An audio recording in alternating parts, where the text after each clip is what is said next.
All right, welcome guys to today's class. Of course, you already know my name, Victor.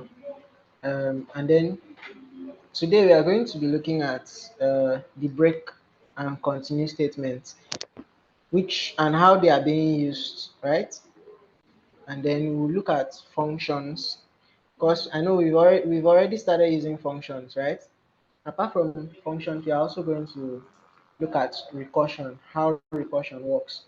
I'm sure we've heard of that word recursion too before. So those are what we are going to look at. And then in functions, we are going to dive more in depth to functions, right? How functions work, how you can pass parameters to functions, how you can return a result from a function. Then we'll look at arrow functions, callbacks, and anonymous functions, right? Okay, so let's see the breakdown of what we are going to be doing. Okay, so we'll look at how the break statement works, how continue statement works, right? How they are being used, where they are being used. Then we'll talk about functions. Okay, what is a function, how to use them. Then we'll see how we can use return statements in functions, right? How we can get values from a function and then use that value to do whatever I want to do. Then we have arrow functions, anonymous functions, and callback functions. We will see how we can write each of them and then how we can use them. Then we would also talk a bit about recursion. So let's dive right into it. Okay, so let's go over to our VS Code, right? I hope you guys can see my screen. Let me share my VS Code now.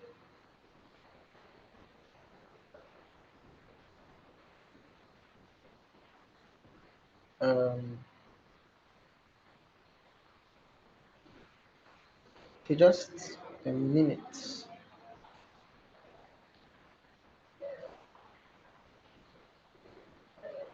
Okay, you guys can see my VS Code now, right? Yes, you can see your VS Code.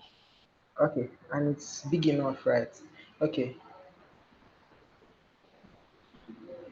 So also, while we are on the call, if you have any question, you can simply ask or you can type it in the chat section. Okay. So also I want to ask, does anybody have any issue on the elements before we start coding? Does How many people are facing issues on the LMS, the learning management system?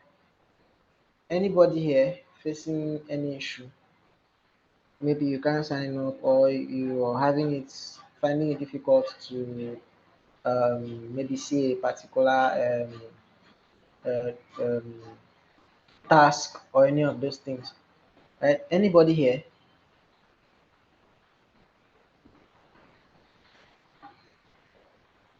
Or you don't understand how the LMS works? Nobody. So which means we are all cool, right? Yes. Um, I get Madam. if Mr.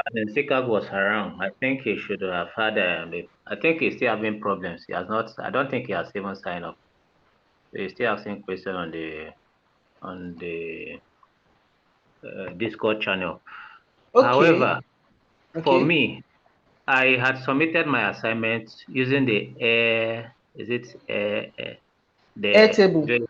Airtable? Yes, and I didn't Okay, even when the LMS even came on board. I wasn't even so aware. So I submitted my assignment, okay, I think, some days back on the okay, LMS now, but it's still not been graded.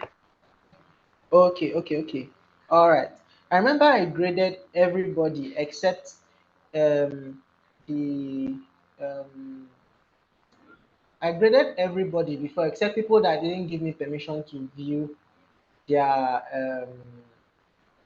documents. That was for the first tax, the tax zero, which is the Yes. let const and var. I graded everybody, but I noticed that I think after the deadline, people were still submitting. Right? I would grade you guys right Oh, within today. I'll grade everybody within today. Make sure if you didn't give me access to view your file, you grant that access. Then also, if you have less than 60, right, no need to resubmit. Just open the file that you worked on, right, the file that you already put um, the file you already submitted, right? Like the link to the file, the Google Docs. Just go there and then add more. One of the reasons why most people didn't score well on their grade is because they didn't give an elaborate information about what's the difference between. Someone just said maybe let is declare a variable, and it cannot be re, declared. Const is to um, const is used to declare a constant. Var is used to declare a variable and it can be declared and reassigned, and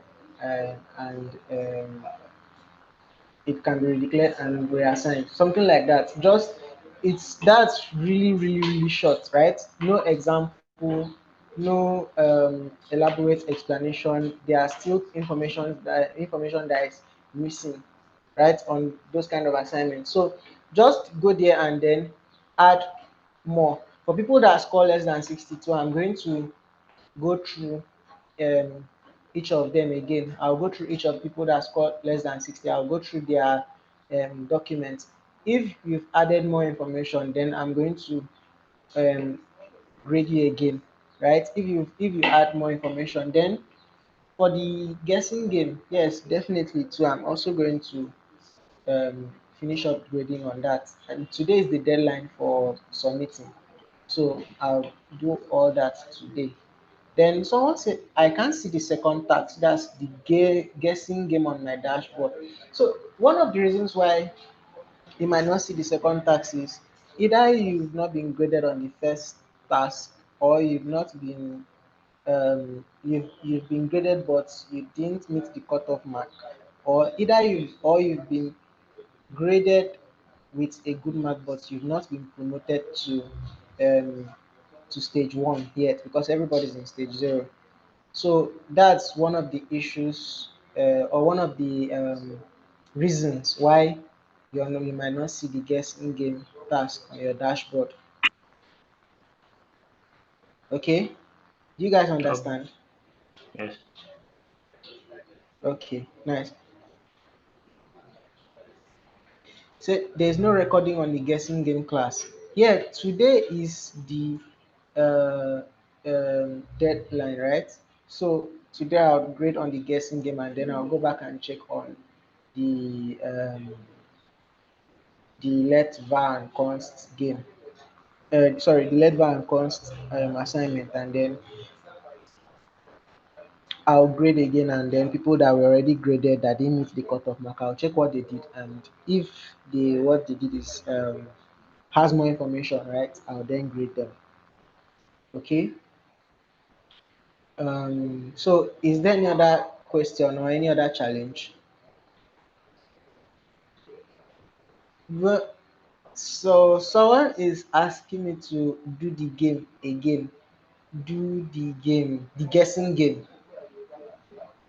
Mm, oh, if I do it here, then that means I'm doing the assignment now, and you guys will just copy it and submit to me again. So I won't do the game again, right? So it's still an assignment, right? So you guys need to do it.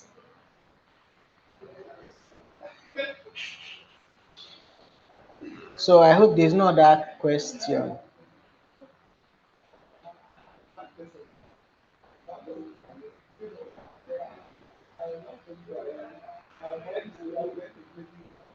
Hello, any other question? No question, sir. Okay. All right. So let's uh let's get right into today's topic, right? What we are going to learn today. Now, in when you're looping through maybe an array, um, or let's just say you're running a loop, right?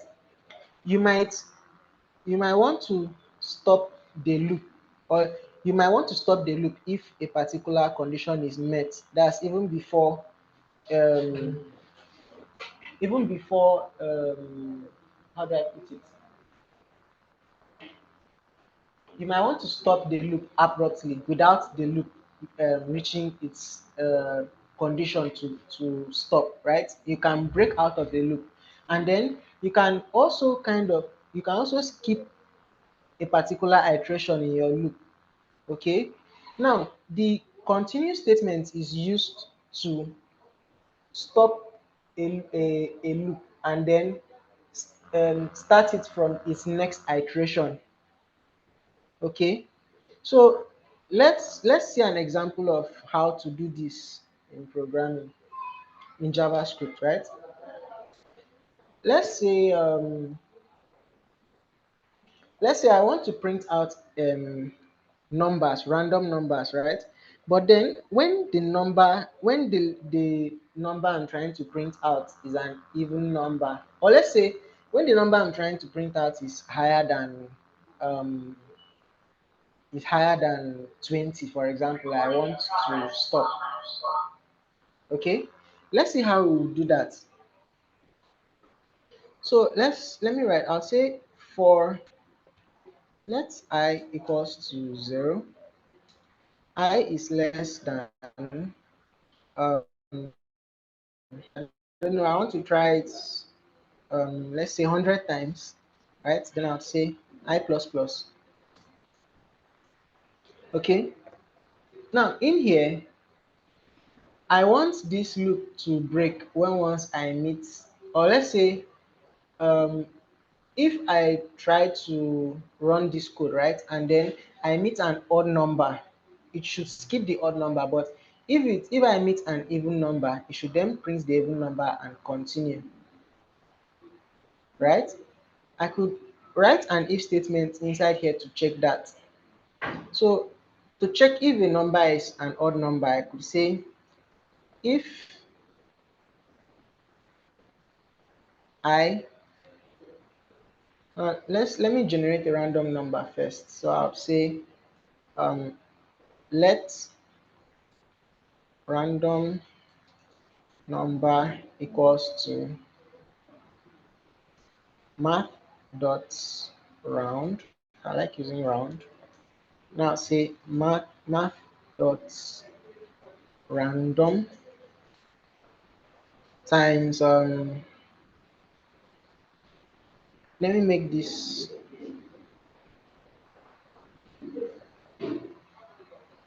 100. I'd say if the random number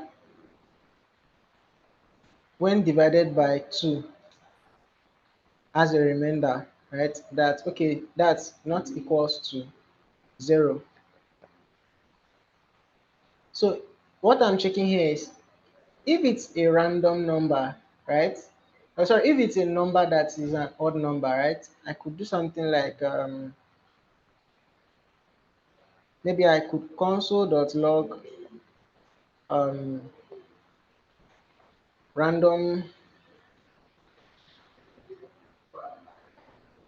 random number of, now say random number. Let's do that, and then okay, I don't even want to show the random number. I won't even want to show it. What I'll just do is I'll just say continue, right? So that I'll skip that random number. Or I could just say random number seen.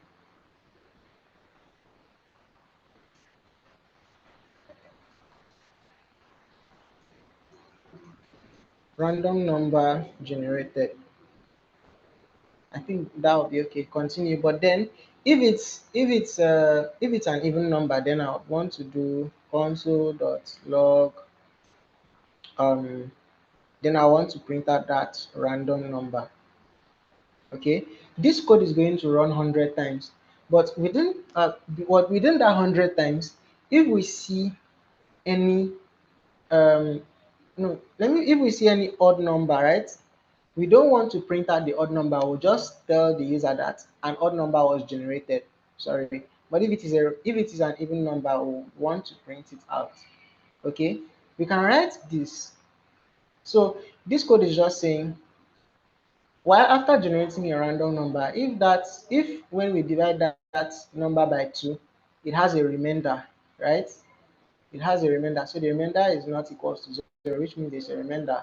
Then we should just tell them that the odd number is generated. Then when once this continue is executed, this particular that particular iteration won't continue to print out that random number. Instead, it will just increase I by 1 and then do the next iteration. Do people understand what I'm trying to explain? I don't understand, No, sir. especially when when it's divided by 2. No, what I'm doing here is I'm not checking when is the result when it's divided by 2. I'm checking the remainder when that random number is divided by 2. I'm not checking for the result. I'm checking for if there will be a remainder. So this percent sign is used to check for remainder. So if the remainder is 0, it is If the an remainder odd is 0, then this is if the remainder is 0, then this is going to and evaluate even. to false. If the random number generated when divided by 2 is 0, this will be false. So it will just print this random number. But if the random number that is generated, right, when divided by 2 has a remainder, like the remainder is 5 or 3 or 1, then this block of code will be the one to be executed. Okay. Who doesn't still understand? Anybody here that doesn't understand, that is not following?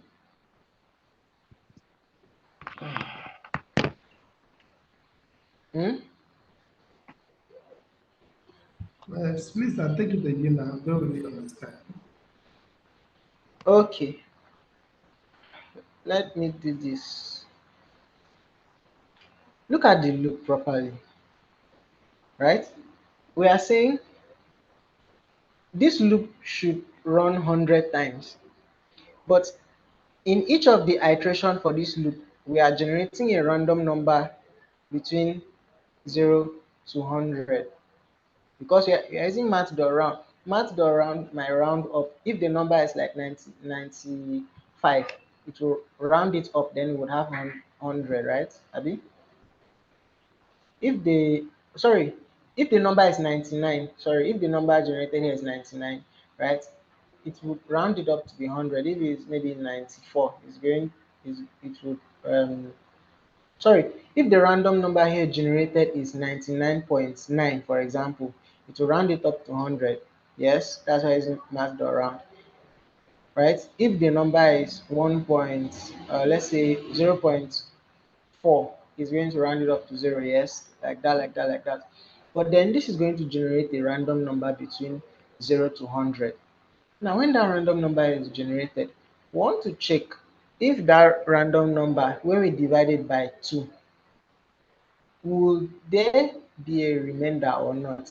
If there is a remainder, which means that this result is going to return maybe 1 or 2 or 3 as a remainder, right? If the remainder, so what I'm checking here is if the remainder is not equals to 0, the remainder might be 1, the remainder might be 2, then this block of code will run.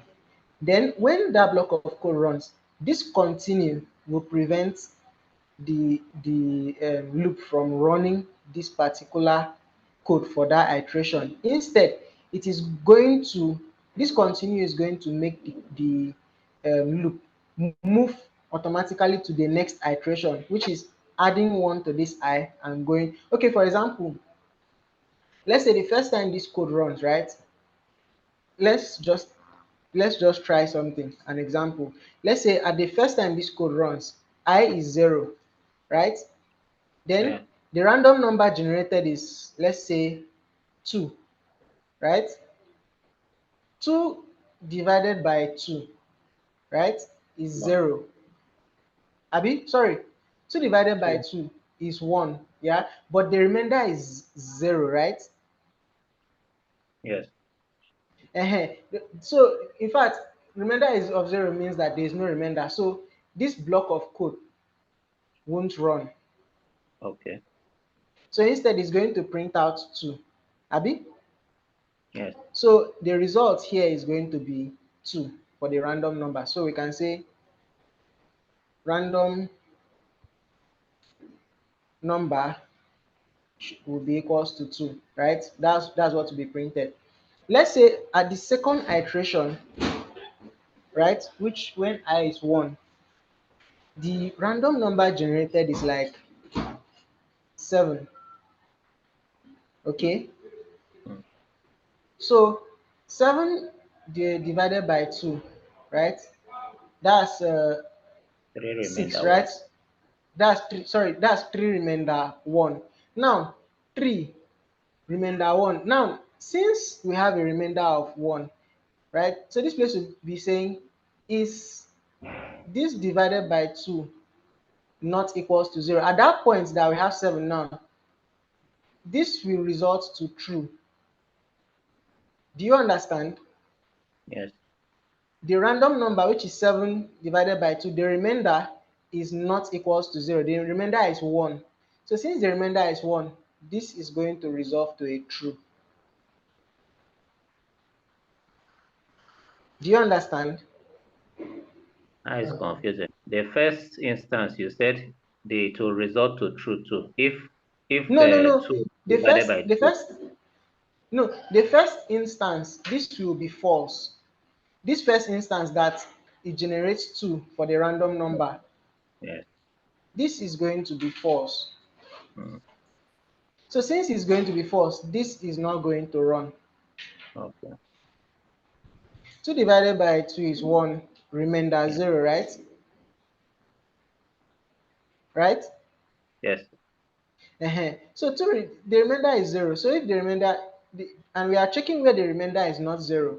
So but since the remainder is 0, this evaluates to false. So Okay. since that evaluates to false, this whole block of code won't run. Instead, this one will run. Okay. But then at this other iteration, let's say for example the random number generated is 7. 7 divided by 2 is 3, remainder 1, abi? Yes. And we are checking if when we divide here, if the random number, if the remainder generated is not equals to 0, like if the what we are just doing here is if the random number is so if the remainder is like 1, 2, 3, or 5, like something Mm. that is not 0, right? Yes. Then it should execute this code. So and it is true now because doing this, the remainder for dividing 7 by 2 is not 0, Yes. is 1. So this will resolve to true. Okay.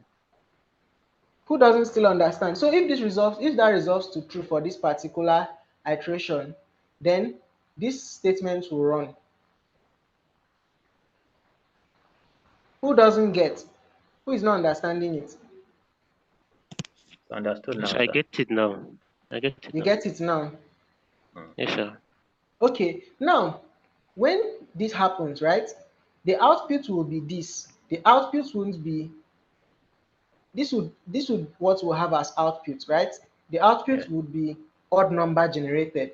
Now, after this odd number is generated, this continue statement will stop the loop from continuing to print this random number. Instead, now, this loop, what will happen now is that 1 will be added to the value of I. So at this point now, I will have the value of 3, and then it will generate another random number. It will not, this continue will just say, as soon as you reach, as soon as this line of code is executed, just move to the next iteration. Don't complete the line of code that is under the continue.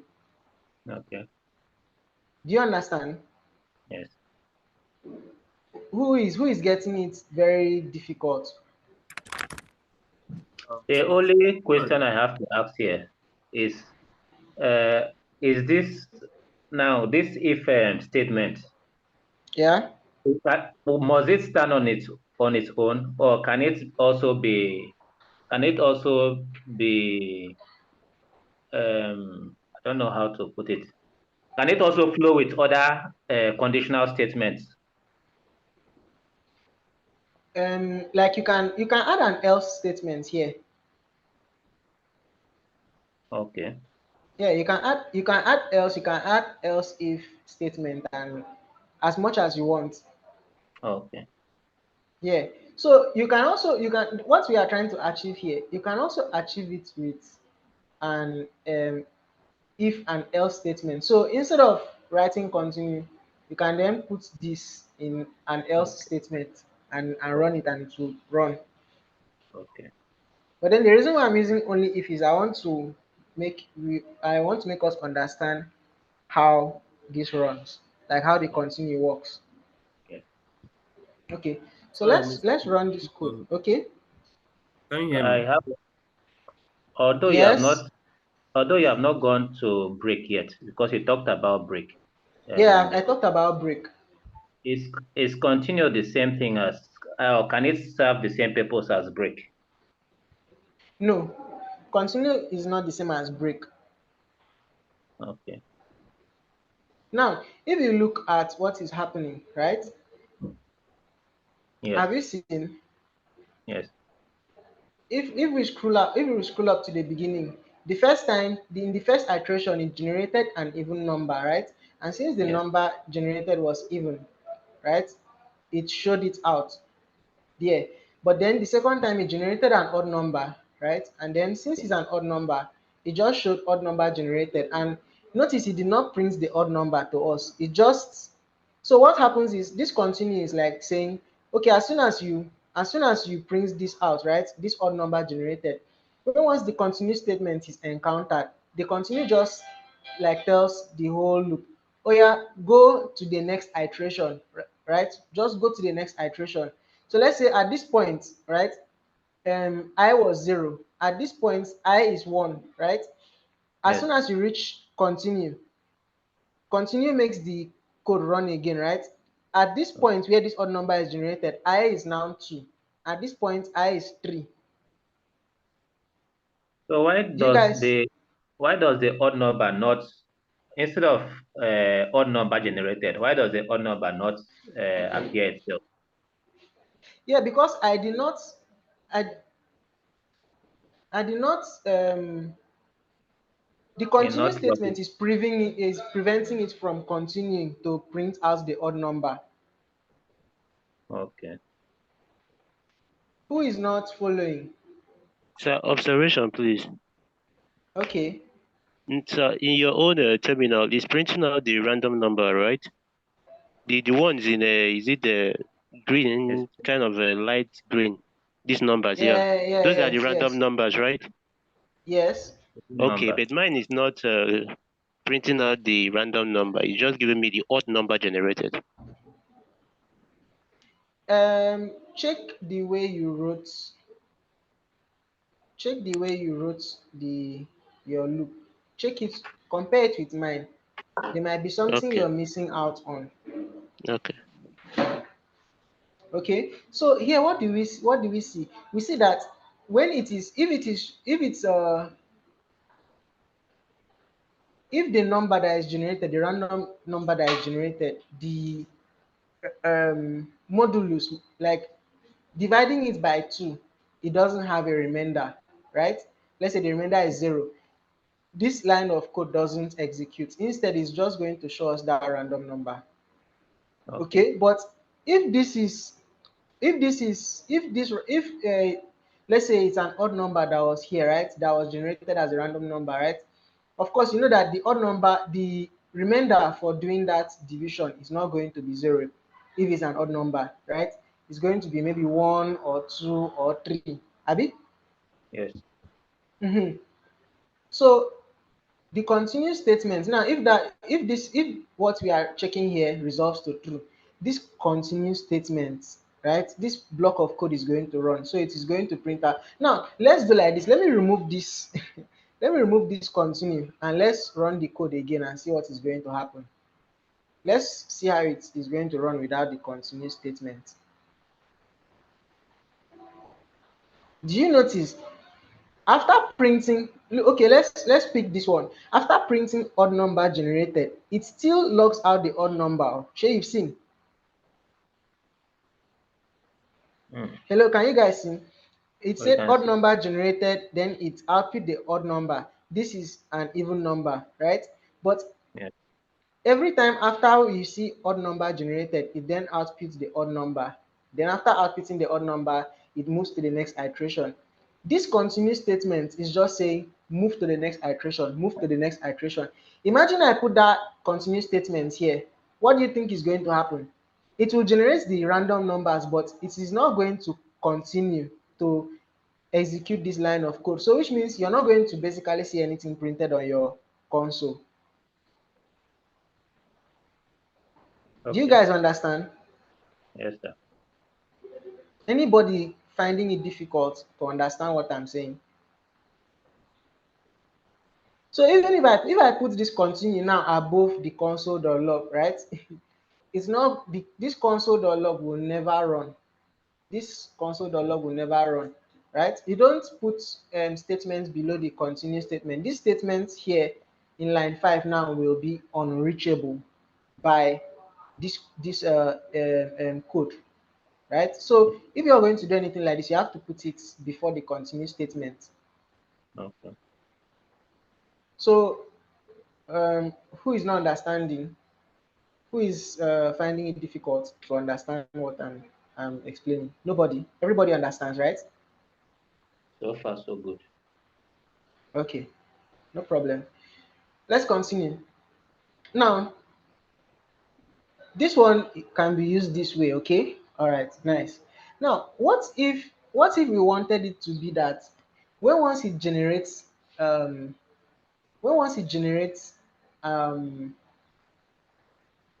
an odd number, we want to stop the loop from running, right?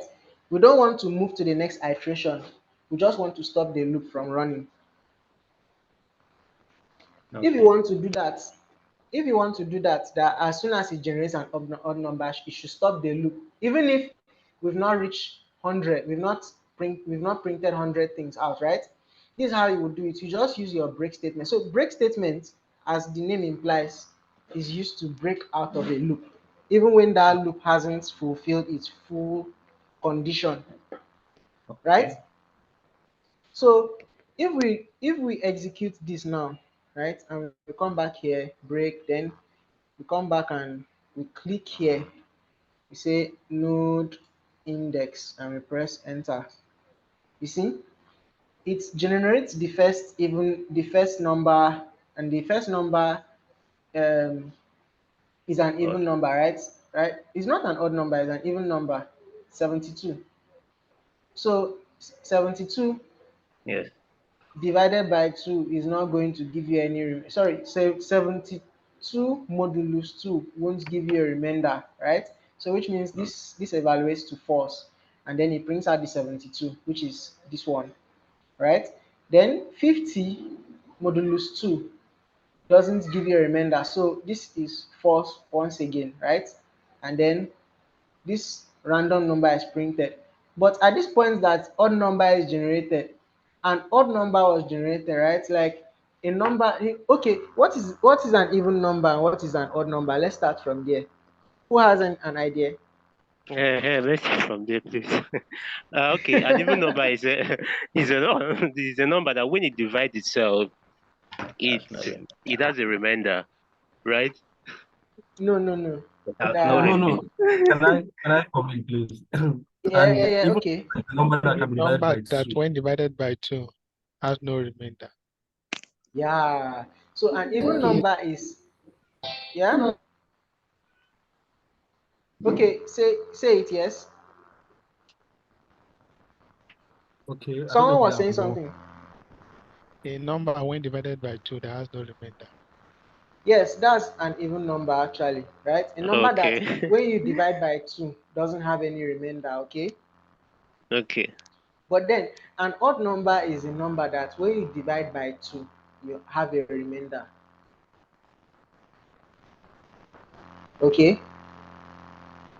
So here, what we are just trying to check is when once we encounter an odd number, that's an odd number that when we divide by 2 gives us a remainder gives us a remainder that's maybe 1 or 2 or 3. Like it has a remainder actually. You know that when if an even number, like for example, if you say 10, 10 divided by 2 is 5, right? And then 5 remainder what? Remainder 0. So that's an even number. But if you say 11, right? 11 divided by 2 will still give you that same 5, but remainder 1. Are you guys following? Yes, sir.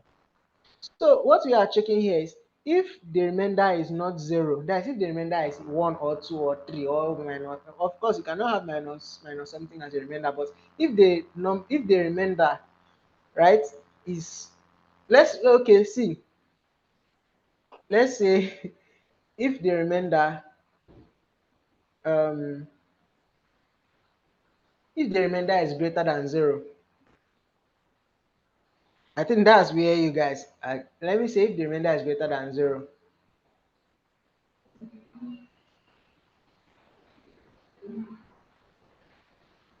Do you guys now understand it? I think it's because of this. So what so what I'm saying here now is if the random number divided, that's if when we generate a random number, right? I'm just using this as an example. Oh. If a random number is generated and then when we divide that random number by 2, the remainder is greater than 0. So let's say the remainder is 1, the remainder is 2 or 3 or 5 or 20. Then since there is actually a remainder, right? That remainder is greater than 0. We would say that's an odd number.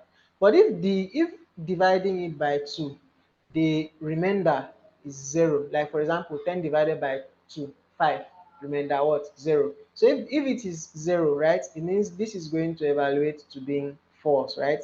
And then we can then come and log out that even number, right? Do you guys now understand it? Yes, sir. Any other person having difficulty? No other person. Everybody is good, right? Hello. Yes. Does it look too difficult? Yes. It looks difficult. It is not easy, but It looks, it looks difficult. It's not easy. Okay. But you guys understand how for loops work normally, right? yes, Yeah. So you can have an if statement, right? This if here is acting as kind of a filter. For example, if I just want to print only even numbers out without printing this odd number generated, right? I could just remove that and then I could say continue. That I just need random even numbers alone. Random even numbers alone. Let's take that for example, right? If I run this now, it's only going to print out different random even numbers. You see? without stopping. Not without stopping. It's going to run this iteration 100 Okay, times, so right? 100. But Yes, what is printing out is not up to 100 okay. because some of the numbers generated are also odd numbers. But I said if so, what I'm trying to say now here is if at any point we generate a random number, just don't print the random number out. Instead, just go to the next iteration so that we don't even see anything about that odd number that was generated.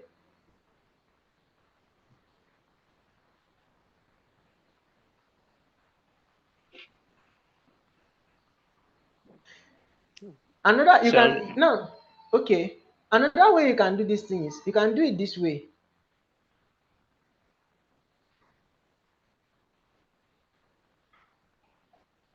This is a simpler. We are just saying after, if you generate a random number and it is true that after dividing that number by 2, the remainder is 0, then print it. So if the number you generated when divided by 2, the remainder is not 0, then there is nothing that is going to happen. This will become false. It is just going to continue running the loop, right? Do you guys understand what I'm doing? Yeah, still.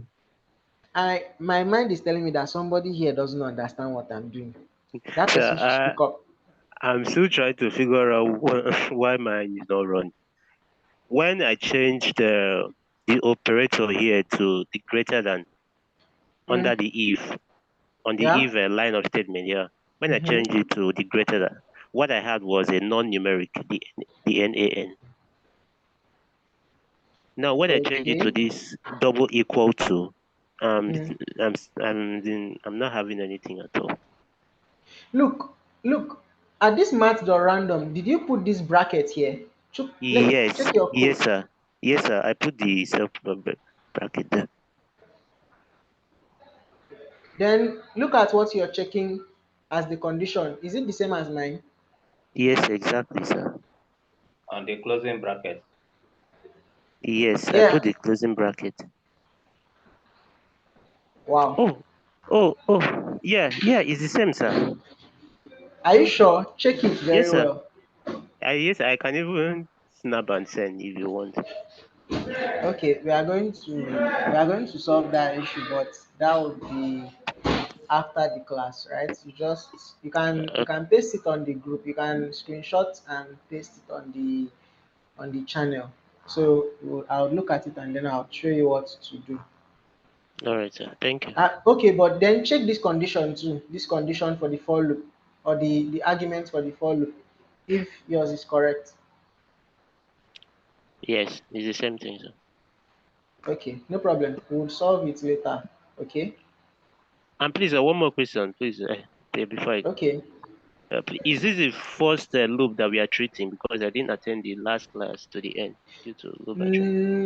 No, this is not the first loop. We did loop in the other class, but we didn't do loop with continue or break statements.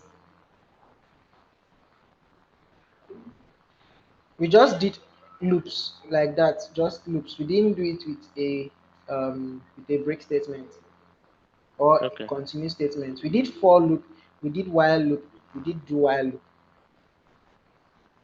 okay, Okay, so if you missed the video, you can go back and watch it again and then um, learn how to do it if you are not familiar with loops. Okay. okay. All right. So let's see. I hope for the other people that were in the last class and they are in this class and they joined earlier, I hope you understand the difference between continue and break statements. Yes, sir. Okay, for people that don't understand, let me iterate again. Let me do it. Let me tell you guys the difference between both. Continuous statement is used to tell your loop to skip the code under it and move to the next iteration, right? So when once your loop encounters a continuous statement, it will just leave that iteration, right? Leave the codes remaining to run on that particular iteration and move to the next iteration and start to run the code. It's not going to continue that particular iteration, right? So let me still use this example again to explain. If we had, let me do this. Let's take for example the at the first time the random number generated was 2, right? The random number generated was 2, right? Yes. Then we said we are checking here if the when dividing this random number by 2, the remainder is greater than 0. When you say 2 divided by 2, right? The result is 1 and the remainder is 0. But Yes. 0, so now it's just like saying, is 0 greater than 0? That's what you're trying to do here, because let's say if this random number was 2, you're saying if we divide 2 by 2, what is the remainder? The remainder is 0. So is 0 greater than 0? No, 0 is not greater than 0.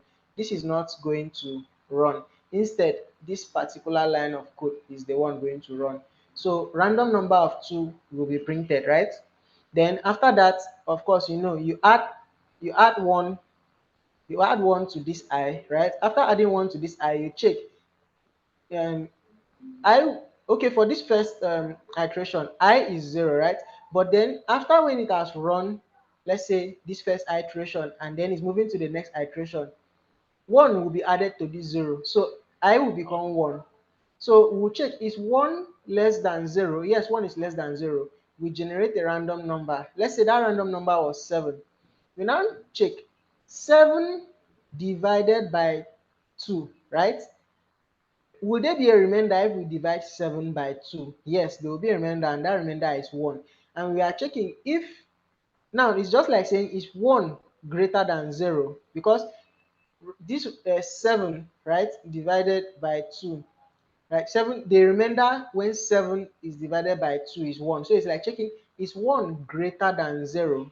Yes, 1 is greater than 0. Okay, so since 1 is greater than 0, we are saying continue. This continue, what this continue is going to do now is going to say, from here, from this line now, go back. Like from this line now, just come and add 1 to I will become 2, right? I will become 2. We'll now say, then it will now continue again. We'll now generate a random number. If that random number again is an odd number, that is, maybe it's like 9, sorry, it's like 11, right? Let's say 11 or 15, which is an odd number, right? Yeah, if it is an odd number, right, this particular line of code will run. So it will just move to the next iteration, add 1 to the I, and then check if this is true, and if that is true, continue again. But then if the random number generated when divided by 2, the remainder is 0, this line of code won't run. Instead, is going to print out the random number.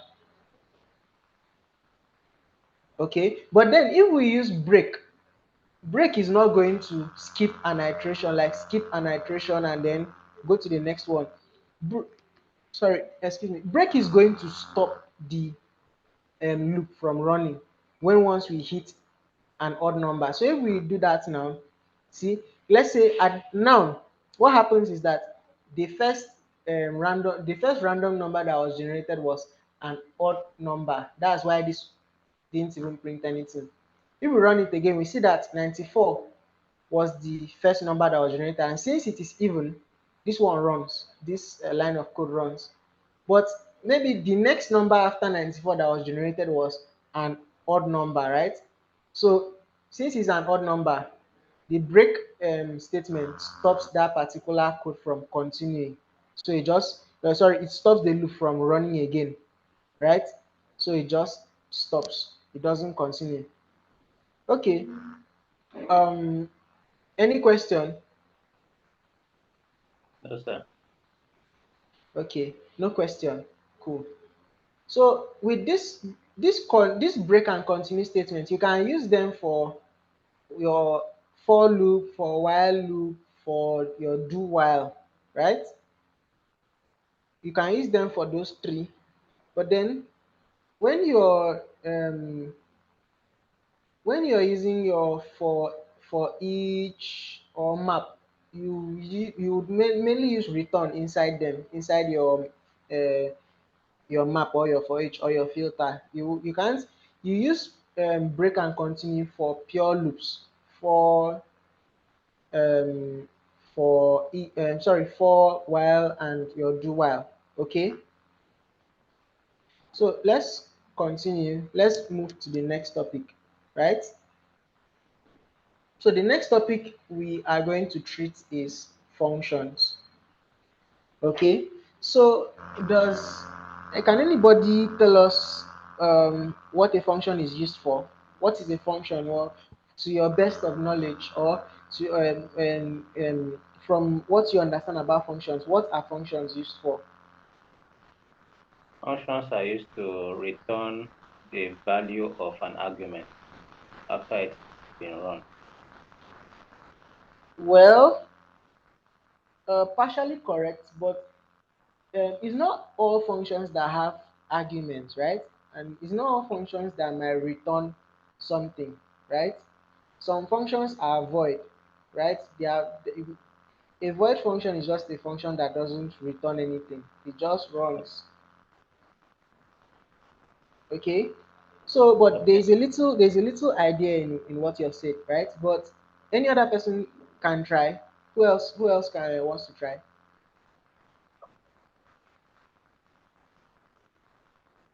A function is a block of code and is meant to perform a specific task or a single task. Yes, beautiful. A function is a block of code that is meant to perform a specific task. That is a very simple and straight definition, right? Now, a function is never going to run except you call it. If you don't call a function is not going to run, right? That's one thing unique about a function. And this is how you write a function. You use the keyword function. Now remember, if this keyword function can't be used as a variable name, you can't say const function equals to 20. It will underline it for you because function is not allowed as a variable name because function is a reserved word or a keyword in JavaScript. So you say function space, then every function, not really every function, but functions should have a name, right? But it's not compulsory for every function to have a name. And then we are going to see why that is, why it's not compulsory for every function to have a name, right? We can say function, um, let me call it do something, right? I'll call this function do something and I'll say console.log, um, So, I am doing something, okay? But if I execute this code now, nothing will happen. So can someone point out why nothing is happening while I execute this function? no strings. Hmm? I haven't included any string in it. No, this is a string I've included, and I want to Yeah. print this out. But why is the function not running? You've not called the function. Beautiful. Because I did not call the function. Remember what I said? I said that a function will not run until you call it. Okay? Okay. Now, if you want to call this function, you call it by its name, right? Let's just say, let's make it, let me give you a real life example. Your name is your function, right? If I come here and I shout CCAP, for example, and there's someone here named CCAP, right? The person is going to be like, yes, what do I do for you? So that's the same way functions are. So after writing a function, you have to call it. So you say function, or sorry, to call a function, you write the name of the function, which is do something, and then you put these brackets. And of course, you guys know that semicolon is not required in JavaScript. Even if I remove these two semicolons, everything will run perfectly well, right?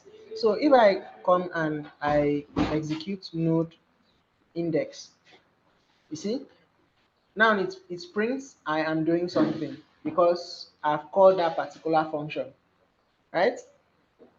And I can call this function the as much time as I want to call it, as many times as I want to call it. I could say do something here. I could call it a couple of times. So if I write node index, you see, now I have written the function once, but I'm able to call it 4 times, right? And it still executes properly, right? Okay. Cool. Now this is a basic function that doesn't accept any parameter, right? Now What if I want my function to accept a parameter? What is even a parameter, right? A parameter can be defined as a property or a function, right? That you can pass a function to another function. That is something we are going to look at very soon, right? So a parameter can be a property or a function that you're passing into another function, right? So for example, if I want to make a function that should greet someone by his or her name, right? I could do something like this: console.log, I'll say good afternoon. Then I'll say um, I'll write name here. But where is this name coming from, right? Let me just say student name, right? Where this student name doesn't exist. In fact, as a matter of fact, if I run this code now, it doesn't. This student's name doesn't exist anywhere, right?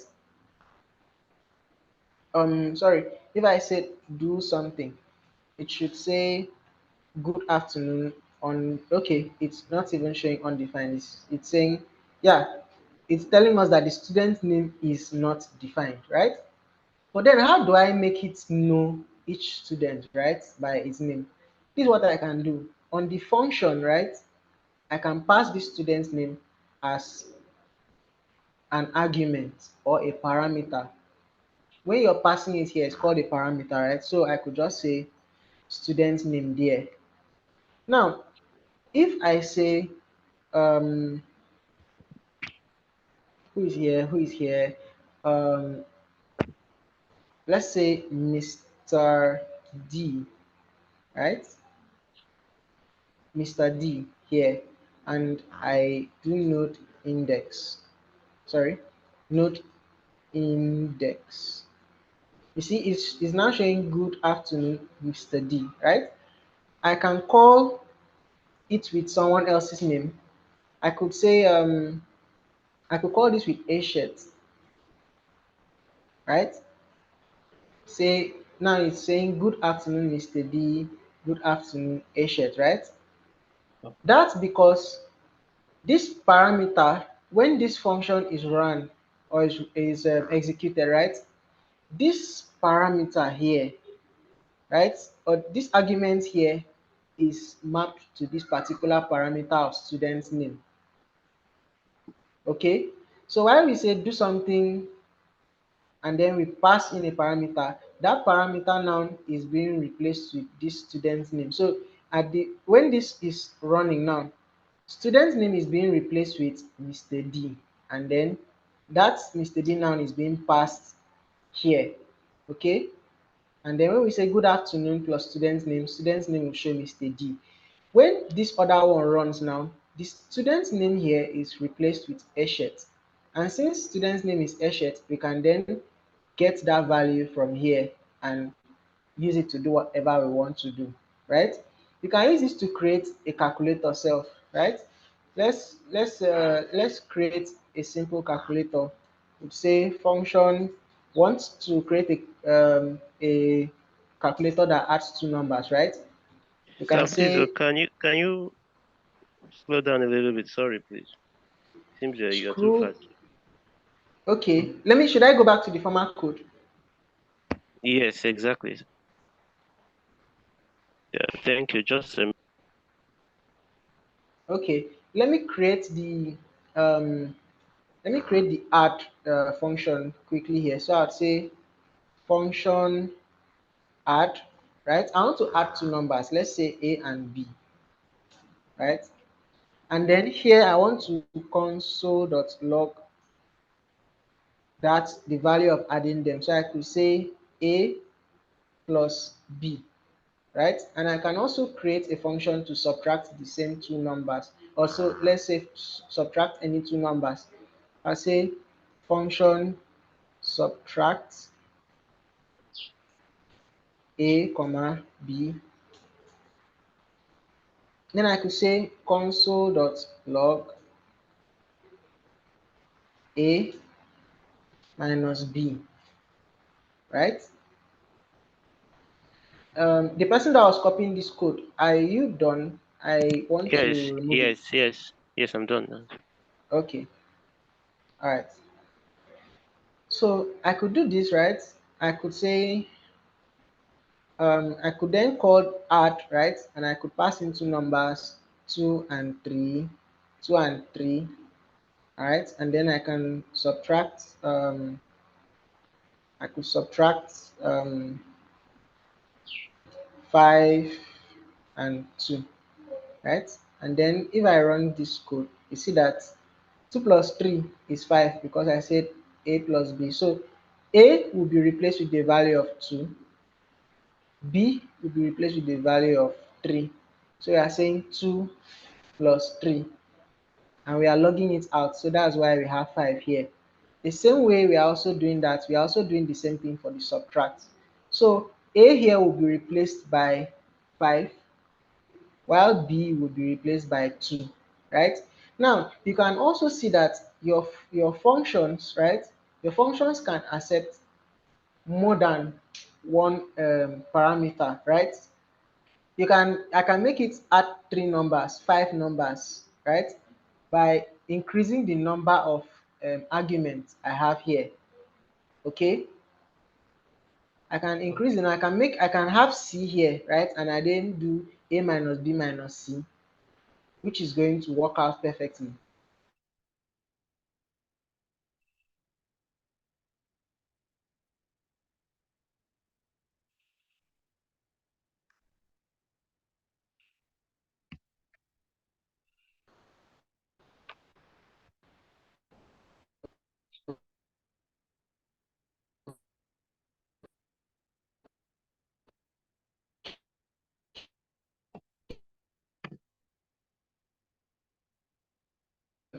Now, what I want to show parameters, right?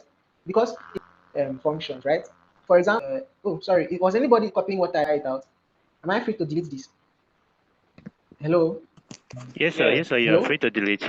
Can you guys hear me? can do. You have a question? Yes, sir. Please, why? Hello, who Uh, has a question? I have a question. Hello? Someone Yes, said sir. I have a Can you hear me? question. Yeah, I can hear Yes. you. Okay. Why can't the value of the parameters be added at the function at the point of creating the function?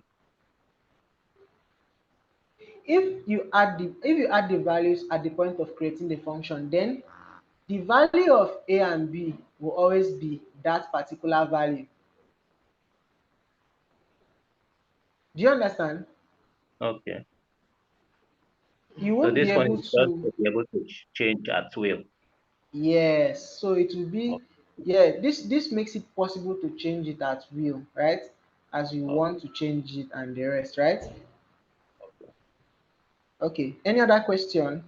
You know, that means that if the value of A and B was function, was a number, it wouldn't have had the first one until this, if you wanted to change the numbers.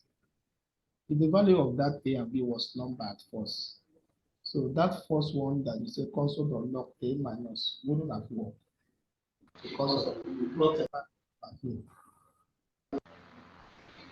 Um, I don't really get the num. Okay, if these two were At the equation stage, at the function stage, the equation, that means A was like B, that's A and B was like a number. Then it's constant or log. Then when you come and subtract it to another number, how would that?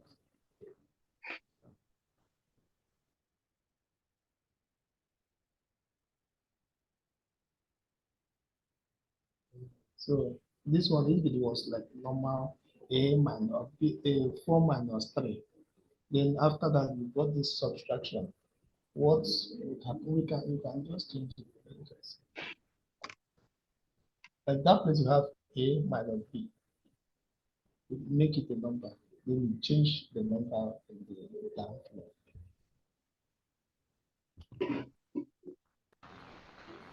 okay. So first of all, look at this. Everything here is a number actually. Oh. We are not passing any a string down here. 2 is a number, 3 is a number. If you change this to, if you change a to a string, I think it's going to make both of them string and then, sorry, number and then add them. Let's just see. I'm not sure. Okay. So since this is a string, right? It's going to just change this other one to becoming a string and then putting them next to each other. But I think if 3 was a string, it might add both of them. Okay, it doesn't add both of them. All right.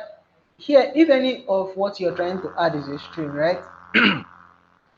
It is going to just print them out as strings to you. But that's not the same thing for subtract, right? If you do this, it's going to subtract it and still give you the correct answer, right? Even if, let me see, even if the two were strings, right? It's still going to subtract and give you the answer. When you are using the minus sign or any other symbol, like this, any symbol that is not plus, concatenation cannot happen, right? It's just going to check if the two of them, if the two values you're trying to subtract or maybe divide are valid numbers, then it is going to give you the result. But if you try that with add is going to concatenate them for you. So anytime you're going to use the add on numbers, make sure that you make you do your arithmetic first and make sure that you convert all the numbers to, sorry, you convert all the strings to numbers before you then do your arithmetic. Now look at this.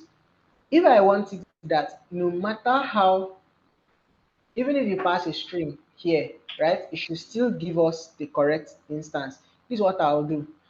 I'll come to this a, I'll delete it, and this is what I'll write. I'll say pass int, then I'll pass a inside there, and I'll say pass int, and then I'll pass b inside there as the result. Now, if we do that, let me just let me not call the subtract now. If we do that and we come back here and we say 2 and 3, let me change both of them to strings. It's going to still give us 5. That is because at this point I'm explicitly saying even if the value of a or b is a string, right? Convert it, try to convert it to a number. And if you're able to convert both of them to a number, then add it and then give me the answer. So this here, right?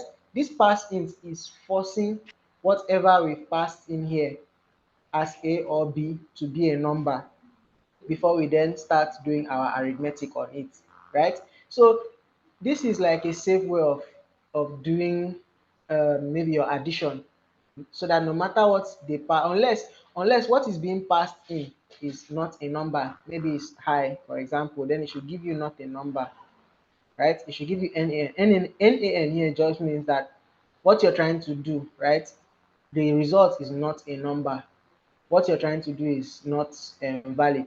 Now that's because when parseInt tries to convert high to a number, it finds out that high is not a valid number. That is why it returns not a number, right?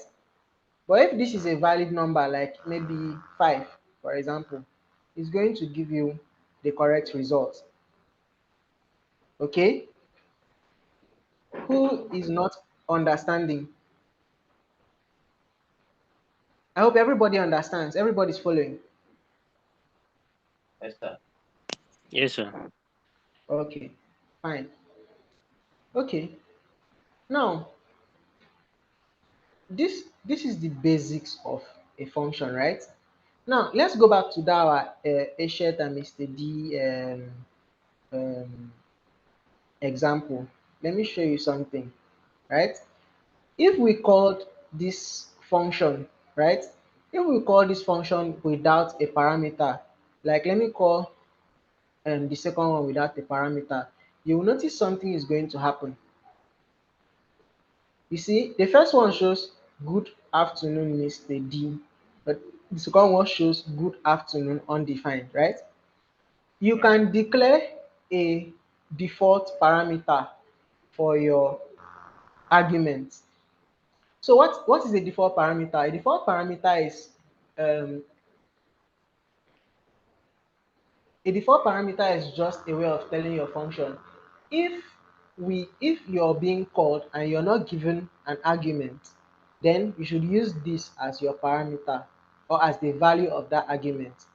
For example, we know that if there is no student's name, then we can just say that anytime we call it without a parameter, student's name should be equals to guest because we don't know the student's name, right? If we do that and then we come back here and run this code, you see that at the first time it prints good afternoon, Mr. D, because Mr. D is the argument we passed here. But this second time there's no argument. So what we are effectively saying here is since there is no student's name as an argument, right? Then the student's name should be equals to guest. So it now prints out good afternoon, guest. Okay. Do you guys understand? Yes, sir. Okay, that one is simple to get. Now, Exactly. yeah, now is some functions, right? Most times when you're calling a function or when you're running a function, you don't just want you because there are different scenarios, right, on the back end, of course, that you might want a function to do something for you, right? And then you want to use the result of that function to do something else. Okay, you might want Yes. to run a function and then the result, you don't just want to print out the result of that function, right?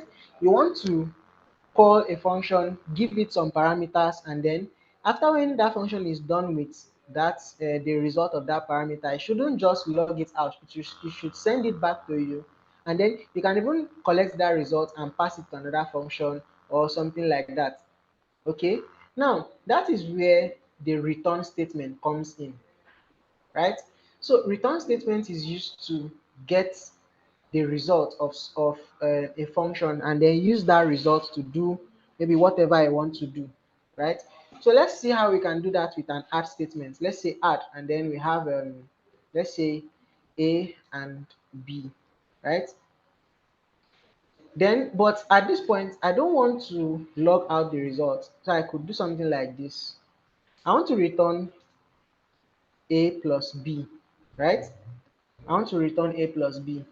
Now, if I call add and I say a let's say 5 and 2, this function is going to run, but we won't get, it's not going to show us the value of what we've run. Okay, if we come back here and we say node index, we see that there is no value that is printed, right? I hope you guys can see my console properly. Yes, sir. Okay, we see that there is no result that is printed out here. Now, someone will ask why. We've called this function, we've given it 5 and 2, it's supposed to print out 7, but we are not seeing it. Now, that is because this return statement has returned back the result of 5 and 7, but we are not maybe saving that return value, right? So, or we are not logging it out. So if we want to log it out, we can do something like this: console.log add 5 and 7. Let's say 5 and 7. If we come back here and run node index, you see that it returns back 12. You see, now we call that function and then the function returns something back to us, and then we are printing what the function has returned back to us. Okay, so well, after this function is being executed, right, this add here, add 5 and 7 will be replaced by 12, and then we are just logging out 12. Okay, another thing you can do is you can save the result of your function as a variable. You can say const result should be equals to add, add 5 and let's say 10, for example, right? Then at this point, you would print out result. Okay, if we run this code now, you see, we are getting 15. Now, this 15, we got it by calling this function, and when you call this function returned a value back, and we are saving that value the function has returned to the variable result. And then we are printing out that result. That is why we can print out the value of that, right? We can even make this in a sentence. We can say um, the result of um, the result of adding 5 and 10 is then that result. You see, the result of adding 5 and 10 is 15, right?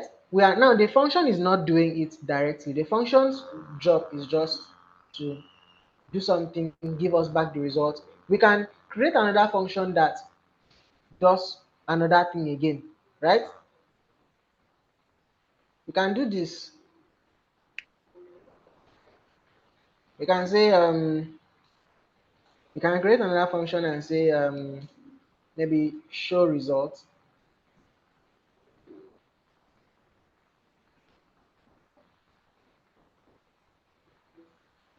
I'll just say R, then I'll say console.log um, results result is equals to, and I'll say R. Let me try this. I'll say show result and then I'll say result. You see, you can. So what I've simply done here is I called the add function. The add function does something, returns back the result. Then I pass that result to another function, which is this show result. And then this show result is now printing result is equals to this. You see?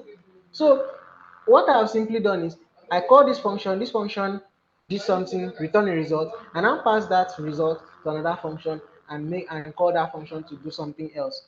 You see, it's simpler, right? Now the reason why you want to break your function down into it's possible that I can write this maybe I can do all this inside one function, right? It's possible for me to do that, but breaking everything down makes your function look more make your functions look more like helpers. You have a helper to add the your result. You have another function as a helper to show the result out. You might have small functions like this that you can be calling you can call each of them at a time you need them, right? That's one of the advantages of function, right? You can have different functions doing different things, right? And then they make your code, right? They make you not repeat yourself too much on your code, right? For example, there's what is called DRY, dry, the dry principle. Dry simply means don't repeat yourself, right? Now in programming, you want to write programs that don't have repetitions of line, like line repetitions, right? Instead, you can use a function to represent a block of code that you want to execute. And then you can call that block of code multiple times in your program. And then those multiple times you call those code, they can actually execute, do what you want them to do. Okay. So does anybody have any question? Anybody here has any question? Do we understand? Hello? Well, it always gets complicated when we get into more details. But Okay. Okay, let's forget about the show results now, right? But the key concept I want you guys to take from this is that you can have a function and then you can get a value from that function, right? Instead of just okay, let's take for example, right? Um, you're a backend engineer, right? You want to implement the login feature for someone, right? When they send in their username and their password, you can write a function that you pass the username and password in, and then that function should return um, um, a user's detail from a database if that user exists, or the function should return null if that user doesn't exist, right? You won't want to console or log the user on the back end and then that's all. You might want to do something, right? Not just collect the console or log. You might want to do something and get a result so that you can then maybe pass that result to an if statement and all those stuff, right? We can even have an if statement here.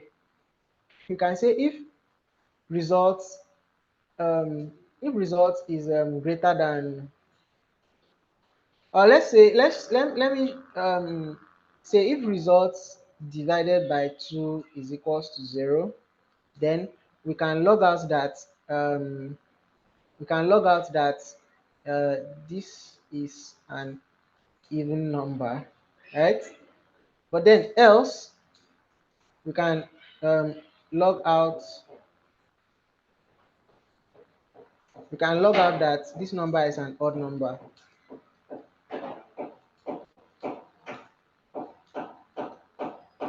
Okay, we come back here and we run it. We see since the result is 15, right? It's saying this is an odd number.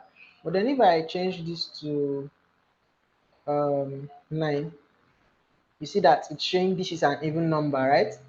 You see, I called the function returned a value, and then I can write an if statement to check that value to and then do whatever I want to do with that value instead of just using maybe writing everything inside the add function, right? I can just use the add function as a helper to add. I could do I could have a subtract function which I can use to subtract numbers. Then after subtracting, I can then pass that the result of subtracting those numbers to maybe a loop, or I can pass it to an if statement, or I can save the result of adding of maybe subtracting the two numbers to a database. Okay, so I hope you guys understand this one now. Who doesn't understand? Hello? Hello? Who I get doesn't understand? You understand this one, Mr. D? it. Okay, so I assume everybody understands. No, nobody's left out, right? Hello? Nobody's left out, right? Yes, sir. Please go on. Okay, cool. Everybody is just on mute. Like today is mute day. Nobody is actually speaking up or saying much. Okay, but then let's continue. Okay, now let's look at, there are some special kinds of functions that don't have name, right? Right? It's not every function. Remember, I said that a function should have a name. I didn't say a function must have a name, right? Now, if someone doesn't have a name, right? Maybe let's say um, something doesn't have a name, right? You'd say that thing it's anonymous. Anonymous. You don't know the name of that thing, right? We also have an anonymous functions in JavaScript, right? So in Python it's called lambda functions, right? But here in JavaScript we call it anonymous functions. So anonymous functions are functions that don't have a name directly to themselves. Like for example, right? For example, when we used for each, we said maybe cons, and remember I did this fruits equals to um, banana, um, orange, right? Pear.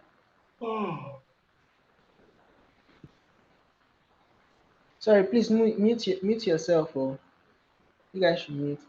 Then I remember saying fruits dot for each. Then inside here we did something like this function, and we said for each fruit, right? For each fruit, I want to maybe console dot log that fruit. I remember we did this yesterday, right? Now look, this function here, do you notice that it doesn't have a name? Now this function that is passed in here is called an anonymous function. This function here is an anonymous function, right? And also this function has another name too that you can call it, which I'm going to also explain. Now an anonymous function is any kind of function that doesn't have a name to itself. Okay, are you guys following? Are you guys following? Yeah. Okay, an anonymous function is a function that doesn't have any name to it. For example, here we have this function, and you just wrote function, and then we just wrote the body of the function, and then we went, and if we execute this, it's going to actually work, right? That's it. That's and then now any function you pass into another function as a parameter is called a callback function. So this function like this is an anonymous function, number one, because it doesn't have a name, and two, it is called a callback function because it is passed into the for each statement as an argument.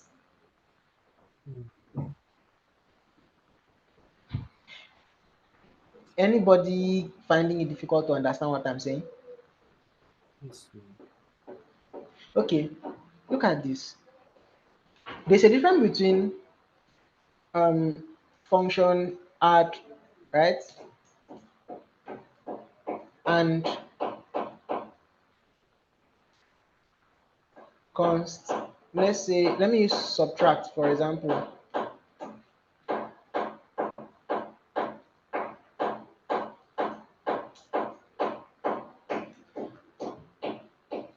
There's a difference between both of these.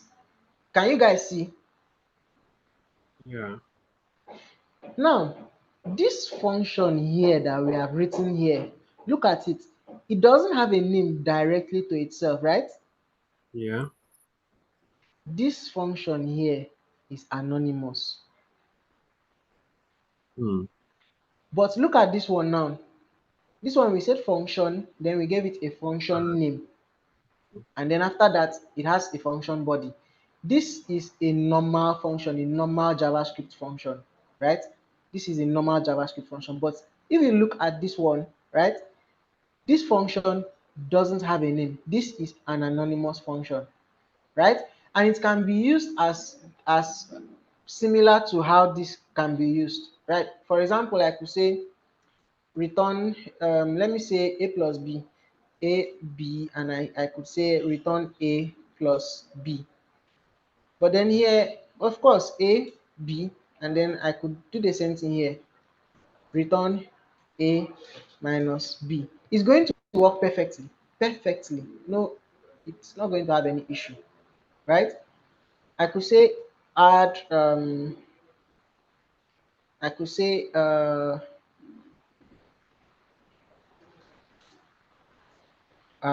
addition result should be equals to add 5 and 2, which is going to give 7.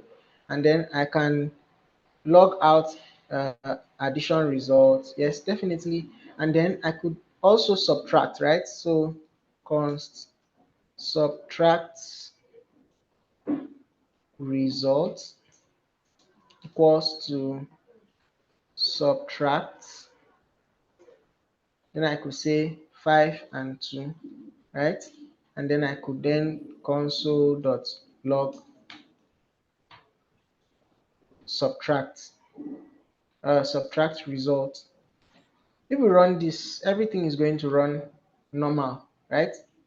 But then there's a reason for there's a reason for these anonymous functions, right?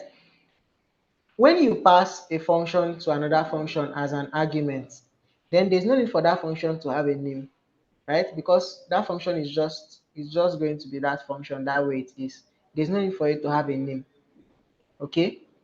But that's why we have a for each, and then we can pass a function to for each, because that particular for each function can only be accessed by the for each statement.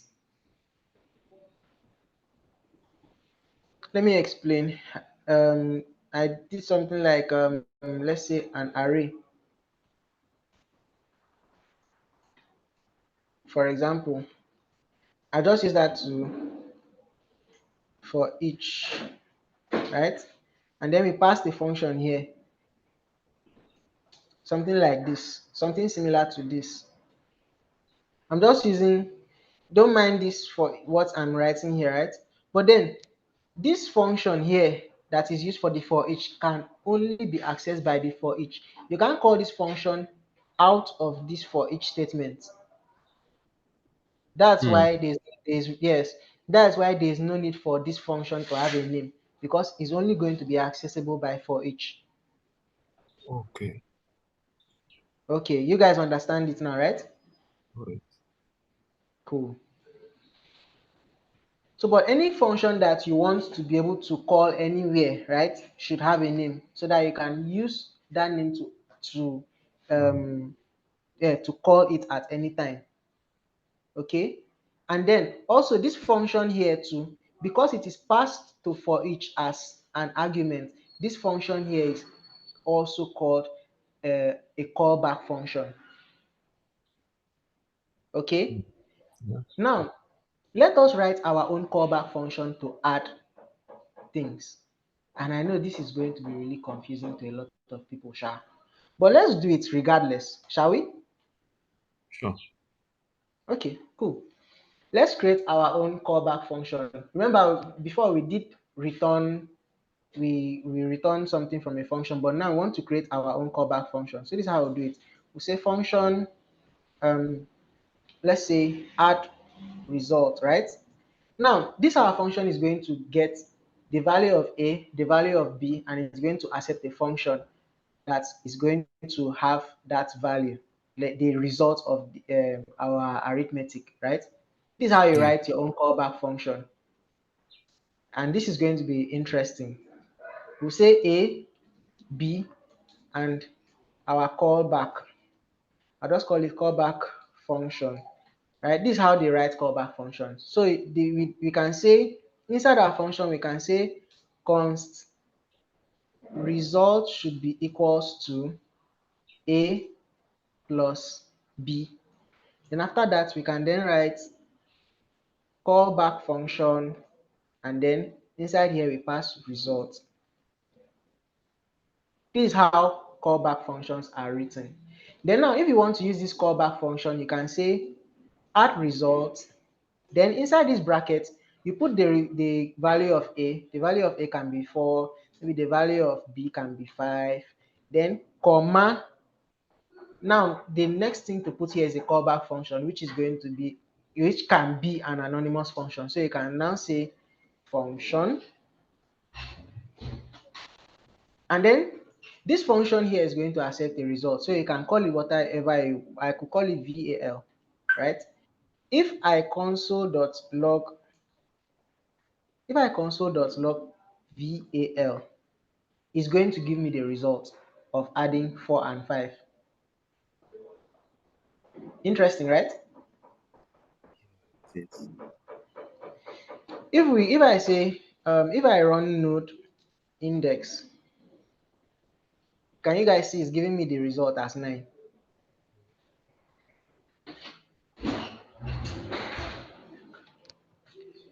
Do you guys understand?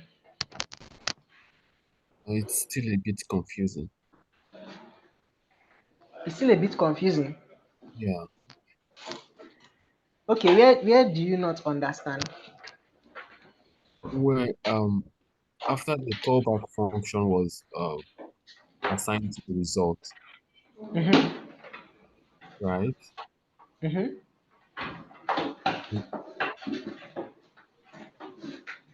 Where? What? Which line? Yeah, yeah, yeah. The place you are right now.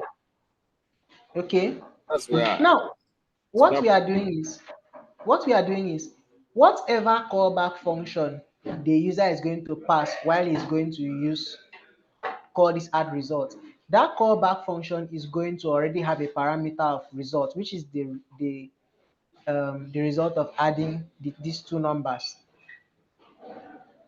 So Okay. I'm automatically passing the result of adding these two numbers to any callback function that the person is going to write here. Hmm.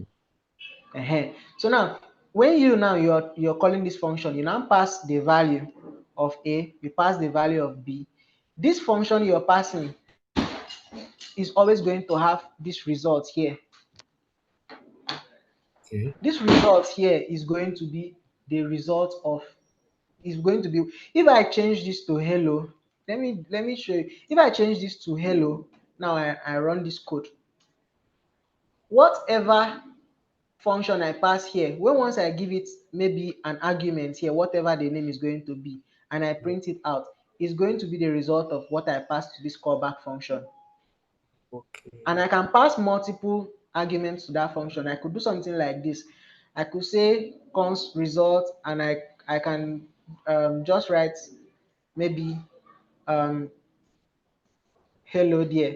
So now this function, this callback function, when I'm declaring it, accepts a result and accepts hello. So in here, I can accept those both functions. I could do something like this. Then I could say I could call it whatever I want to call it, val res. If I do this and I print it out, you're going to see 9 and you're going to see hello. Result, hello. The two functions here, or the two values here, right?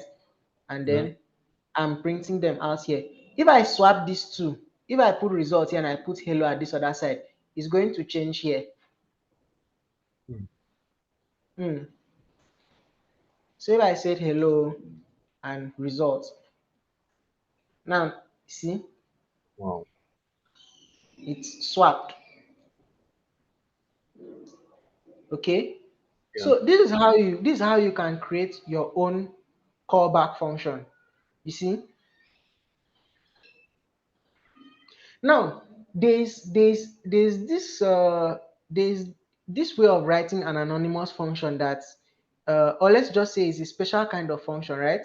You know that you can write. Okay, wait, before I even move on, do you guys understand what I have done here? For me, yeah, I do understand now. Yeah. Sir, Any please, other question? can I ask a question? Yes, ask. All right, please, what is the general idea about this callback function? That's where it's kind of confusing for me.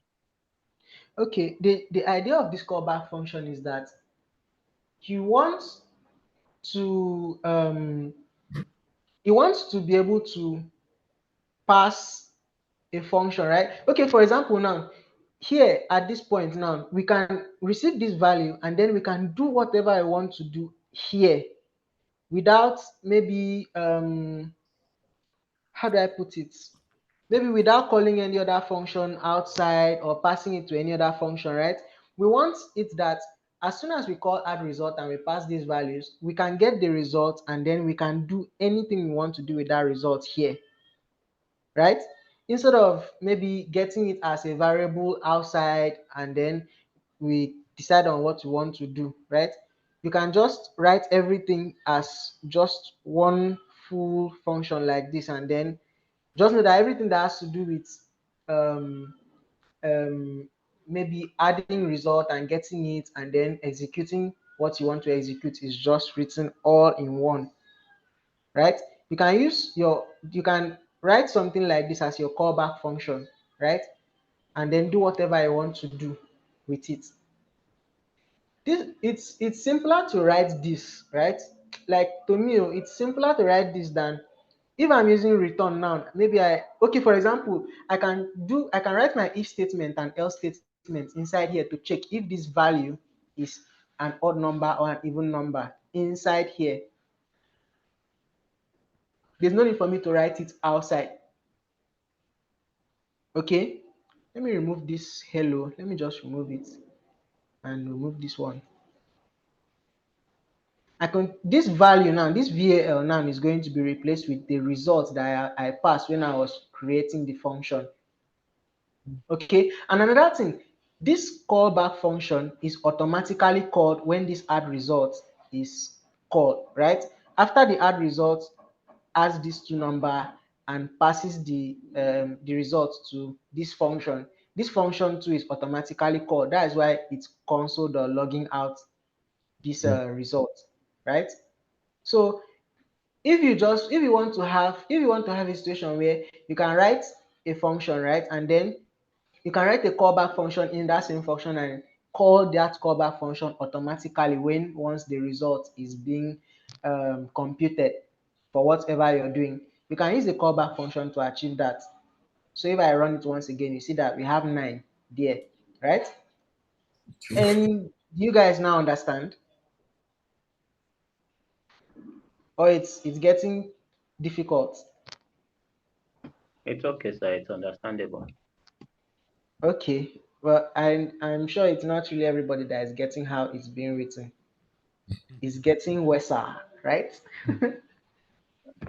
If one looks at the second string of argument or command and then goes Okay, back to the first, I think the correlations are there, so it's quite easy to comprehend. okay, cool. All right, so let's move on. Okay, now look at this. Remember that we wrote a callback function like this. I said maybe const add should be equals to function. Then I said a and b, and then I said it should return um, a plus b. Remember that this was a very nice callback function, right? There's another way you can still write a callback function, right? Ah, there's a way you can write a callback function again, and this is how you can write it. Now, there's this special kind of function in JavaScript called arrow functions, right? They have the same structure as similar structure as this function, but they are written in a shorter and more should I say more beautiful manner, right? So callback functions are simply like anonymous they are always anonymous. You can't give a callback function a name directly, but you can assign a callback function to a variable, just the same way I assigned this add to a function, right? So this is how you write a callback function. Let me use subtract to write it. You say subtract should, oh sorry, const subtract should be equals to function, right? Then you say a, b. Okay, sorry. This is the normal way of writing it. You say function subtract should be equals to, then this is how you write a callback function. You just put your bracket, you write a, comma, b. Then this is how you write your arrow function. You say a, comma, b, and then you put something that looks like an arrow, right? Equals to and greater than symbol, space, then you now put your curly brackets. Then you can then say return a minus b. Now this is an arrow function, which is also an anonymous function. And you can also use an arrow function as a callback function. I know this is like a lot, right? So we can say console.log add 4 and 4 to give us 8. 4 and 4 to give us 8. We can console.log we can console.log 2 2 and 3. Sorry, yeah, maybe 5 and 2 to give you 3. So if you run it now, you see 4 plus 4 is 8, and then 5 minus 2 would give you 3. So which means this is valid, right? You guys can see this is an arrow function, and you can also use an arrow function as a callback function. So let's go back to the code I wrote that first time, right? Let's go back to that code I wrote. So in here, if I want to convert this function, right? If I want to convert this function to an arrow function, I'll just come and delete this function statement here. Then in between this place here, it tells you an arrow is expected. So I'll just create that arrow there. I've converted this, right? If I run the code again, it gives me the correct value. So you can use an arrow function. In fact, arrow functions are anonymous functions. You can use arrow functions as a callback. And what is a callback again? If you've forgotten, a callback is a function that is passed into another function as an argument. Notice that here we have argument A and we have argument B and we have this callback function here, right? And we are expecting it to be a function, right? Which is what we are doing here, 4, 5, and then we have a callback function. So this function here that is passed to add results is called, this function here is called a callback function since it is passed to the add result function, and it is also an anonymous function because it doesn't have a name.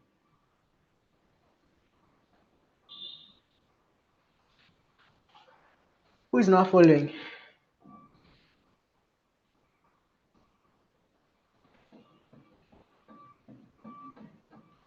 So the class is very quiet though. Oh, I have a suggestion. Okay. Most of the topics or that we have been having, you just give you run us through how to create these codes or arguments in isolation. So maybe one of these days we should look at all of them, maybe build something with them. I think that will make us a lot of us follow more because we will now see how one can connect to the other. Okay. I see what you're saying. I understand what you're saying. Um. Okay, I'll see Sorry, what we yes, can sir. actually build. Okay. Yeah, I Okay. You totally also agree agree. that yes, please, because like the previous tax you gave, it made me understand the read line function very well and also other things. So as we practice, as we do other things, we can combine these things together to understand the real meaning of these things. Because right now, it's just as if I don't know, but I think Mr. D's idea is a very good one. Okay, all right. Okay, I would work on that idea and see how we can build stuff, right? As we progress, I'll be picking simple command line projects and then we'll see how we can build them and see how to add these functionalities to all of them gradually. Okay.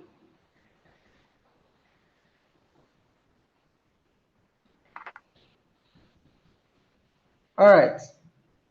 So let's move on. So I think we have just one thing left to do, right?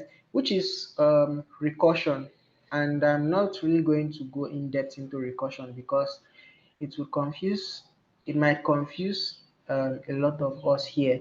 Now, you can write a loop without using for, while, or do while. You can write a loop using a function. Interesting, right?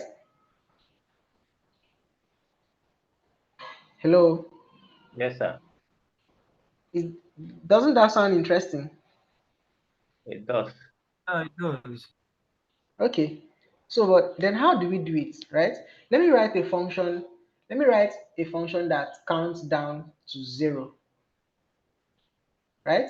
Now, recursion is the idea of a function calling itself, right? It's the idea of having a function call its own self, right? That's just the idea of recursion. Okay, now let me write a recursive statement to print from, let's say, 100 to 0, right? I'd say function maybe print or let's say from 20, let's say from 0 to 20. Okay, let's do that. Print let's say print to 20. Let me just call that function print to 20, right? Now, before the function, we need to say let me just say let val equals to 0, right? And then in here, I'll say console.log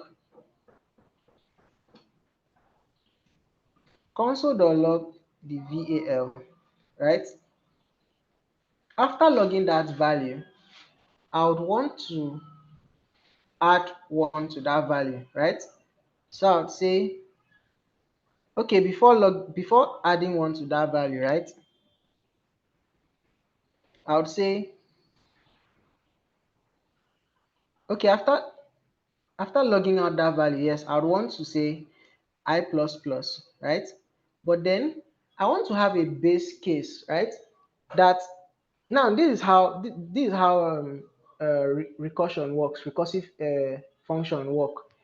The base statement is the statement that when once is true, when once it's true, that base statement is true, the function stops maybe executing.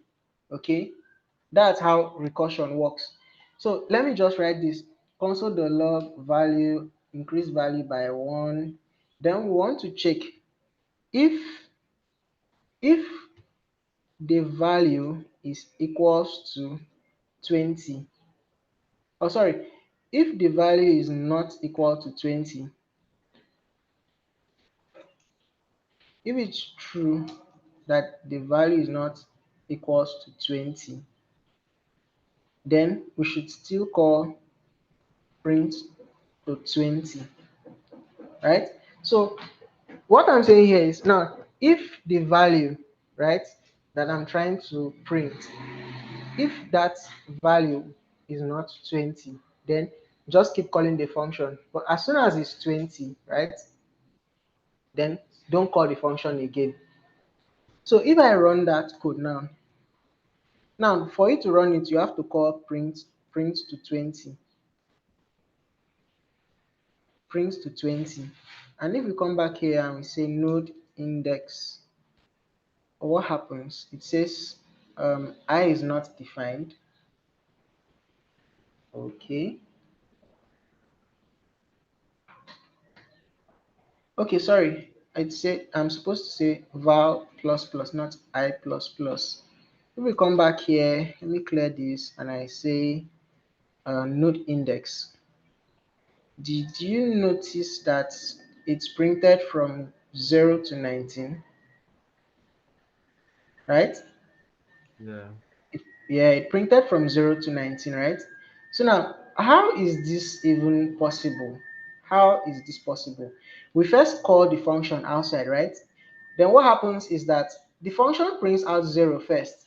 Then after printing out 0, we say we want to log out, sorry, yes, we log out 0, which is printing 0. Then we increase the value of I by 1, right? Then we are now checking if the value of this like if this val, right, is not equals to 20. So which 1 is not equals to 20 now. So since 1 is not equals to 20, call this function again. Now you're calling this function, it is going to start from here again to come to this console.log val. Then since val is 1, it's going to print 1. Then it's going to increase val by 1 again. So the value of val will now become 2. We are now going to check, is it true that val is not equals to 20? It is true that at that point the value of this val will be 2. So 2 is not equals to 20, right? True. So then we would call this again. It will go back, make this 3, print 3, then we would increase val to become 4. We will now check, is it true that 4 is not equals to 20, it's true that 4 is not equals to 20. We call this again. It will keep doing that, right? It will keep doing that till when we find out that that 20. So we are checking. So at last we are checking.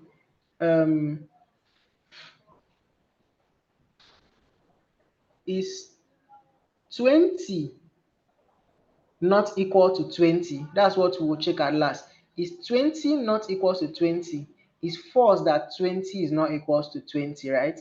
So then this is not going to run. That is why for the 20th time, right? Or for the 21st time for this thing running, for the iteration, 20 is not printed out. It starts from 0 to 19. So if you want it to be from 1 to 20, you change this to 1 and you change this to 21. So if you run that now, you see that the value starts from 1 and it stops at 20.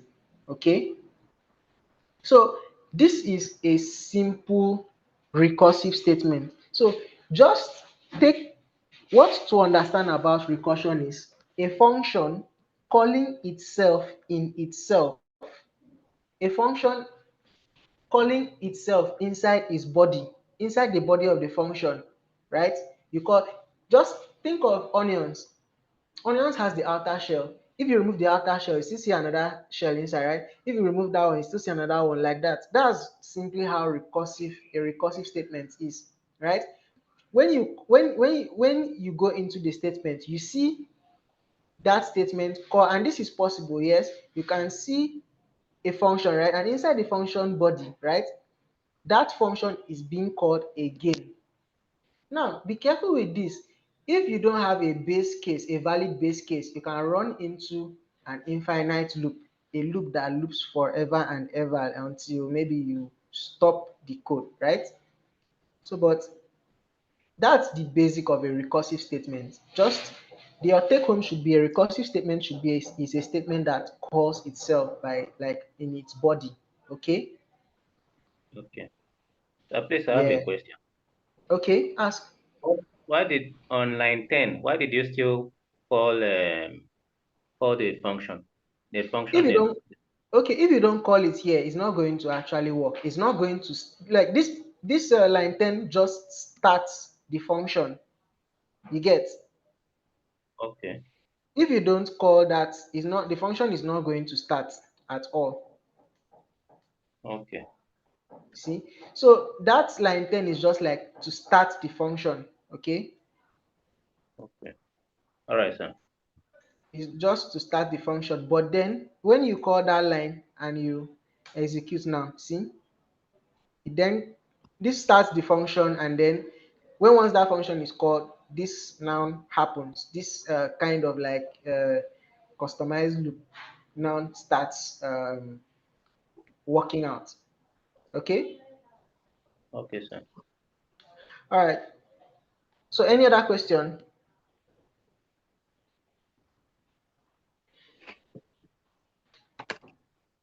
All right. So in the absence of any other question, we've come to the end of today's class. Okay.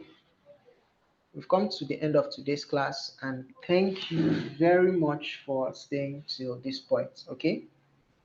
Thank you for the presentation.